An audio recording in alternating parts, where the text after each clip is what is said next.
Hello friends, welcome to online class Jamunilal college. आज विश्व इतिहास खंड में आज बात करेंगे हम चीन के संदर्भ में चीनी खरबूजे को काटना से क्या तात्पर्य है। इस प्रश्न के उत्तर के संदर्भ में तत्कालीन समय के राजनैतिक आर्थिक क्षेत्र की बात करें तो पूरे विश्व में उस काल में साम्राज्यवादी प्रभुत्व का प्रसार हो रहा था, जो न सिर्फ यूरोप, एशिया, बाकी विश्व के अन्य देश जो उस समय राजनैतिक रूप से सशक्त थे, उन्होंने कमज़ोर देशों पर अधिकार बनाकर अपना उपनिवेश स्थापित किया।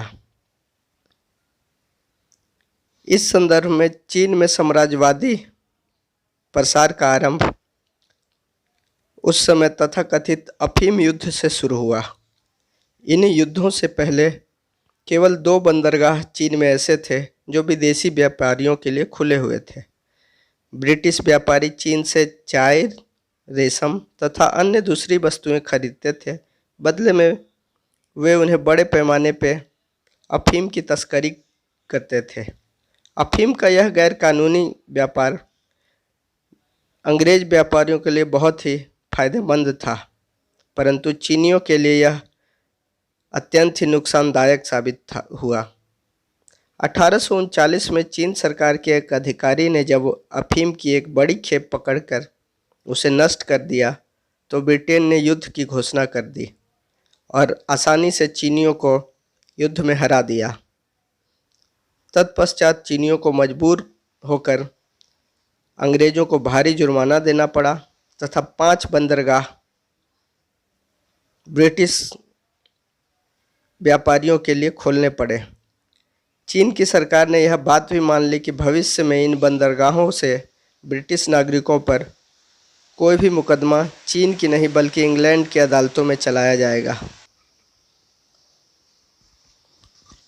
और ब्रिटिश के नागरिकों पर अगर ऐसी स्थिति में कोई भी मुकदमा इंग्लैंड की अदालतों में चलाया जाएगा तो इस व्यवस्था को क्षेत्रेतर अधिकार, एक्स्ट्रा टेरिटोरियल राइट्स के रूप में स्थापित किया गया। बाद में चलकर इस व्यवस्था की नकल दूसरे पश्चिमी देशों ने भी चीन में की। चीन की सरकार अब विदेशी वस्तुओं पर शुल्क लगाने को भी स्वतंत्र नहीं थी। हांगकांग का द्वीप भी ब्रिटेन को लीज पर दे दिया गया। ऐसी स्थिति में फ्रांस भी औपनिवेशिक शासन में एक सक्षम प्रतियोगी था, जिसने जल्द ही चीन पर असमान रूप से ऐसी संधियां लाद दी। एक फ्रांसीसी मिशनरी की हत्या का बहाना लेकर इंग्लैंड और फ्रांस ने चीन से एक और युद्ध किया। इस युद्ध में भी चीन की हार हुई और उसे विजेताओं को बहुत सारे धन और कई विशेषाधिकार देने पड़े। चीन में साम्राज्यवाद के प्रसार का दूसरा चरण जापान के साथ चीन के युद्ध के साथ हुआ। यह युद्ध तब हुआ जब जापान ने कोरिया पर अपना प्रभाव बढ़ाना शुरू किया। जापान भी उस समय एशिया में एक बड़ी शक्ति बन रही थी, जिसका कहीं न कहीं मूल उद्देश्य औपनिवेशिक शासन की स्थापना करना था। और इसी क्रम में चीन ने कोरिया पर अधिकार बढ़ाना शुरू किया। जापान ने कोरिया पर अधिकार बढ़ाना शुरू किया, जिसके फलस्वरूप चीन के विरोध करने पर दोनों देशों में युद्ध हुआ, जिसमें जापान विजयी रहा। चीन ने कोरिया को स्वाधीनता दे दी तथा फार्मोसा और दूसरे अन्य द्वीपों को जापान ने हस्तगत कर लिया। जापान को इस युद्ध के फलस्वरूप लगभग $15 करोड़ के बराबर राशि प्राप्त हुई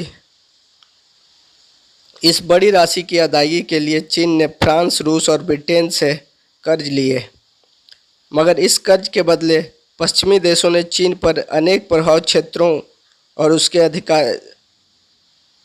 अधिकार क्षेत्रों को आपस में अपने समान हितों के अनुरूप बांट लिया। इसका अर्थ यह था कि चीन के अलग अलग क्षेत्रों तथा इन देशों के अकेले शोषण के लिए अब चीन आसान था। उदाहरण के लिए किसी देश का यह अधिकार था कि वह अपने प्रभाव क्षेत्र में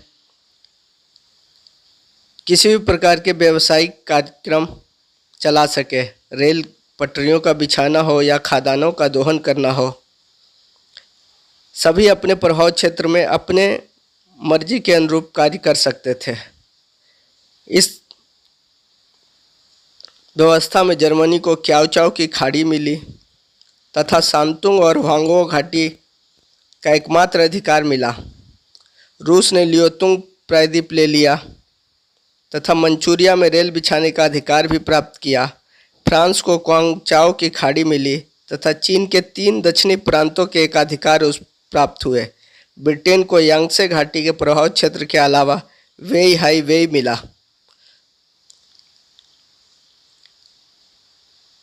इस होड़ में संयुक्त राज्य अमेरिका को यह डर था कि चीन पूरी तरह अनेक सुरक्षित प्रभाव क्षेत्रों में बढ़ जाएगा और उसका चीन के साथ व्यापार ठप हो जाएगा।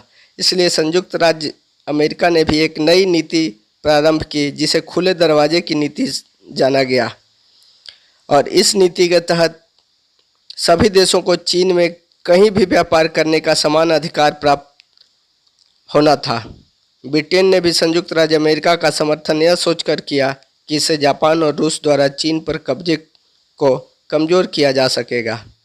यही 2 देश अमेरिका और ब्रिटेन ऐसे थे जो चीन के अंदरूनी भागों में अपनी सेनाएं भेज सकते थे। चीन में विशेषाधिकारों की यह छीना झपटी तब रुक गई जब विदेशी शक्तियों के खिलाफ एक विद्रोह उठ खड़ा हुआ। इसे ही बॉक्सर विद्रोह के रूप में जाना जाता है, परंतु जीत इन विदेशी शक्तियों की ही हुई, क्योंकि उस समय ये अत्यंत शक्तिशाली और अत्याधुनिक हथियारों से लैस शक्तियाँ थीं और उन्होंने चीन को सजा देने के लिए उस पर भारी जुर्माना लगाया। चीनी क्षत्रप जो वॉरलॉर्ड्स कहलाते थे, उनके सहयोग से चीन में साम्राज्यवाद का शासन बना रहा। इन सैनिक कमांडरों ने विदेशी शक्तियों को और भी विशेषाधिकार दिए। जो कर्जे लिए उन्हीं से उन्हें शक्ति भी मिली। हालांकि चीनी किसी साम्राज्यवादी देश का उपनिवेश नहीं बना, परंतु उस पर किसी न किसी रूप से कब्जा बना रहा। फिर भी चीन में इन घटनाओं के प्रभाव औपनिवेशिक क्षेत्रों के समान ही रहे। कुछ समय बाद ही चीन वास्तव में एक अंतर्राष्ट्रीय उपनिवेश बनकर उभरा। चीन का अनेक प्रभाव क्षेत्रों में बंटवारा तथा उसके अधिकार क्षेत्रों को आपस में अपने हितों के लिए बांटना, यही चीन की खरबूजे को काटने वाली नीति कहलाती है।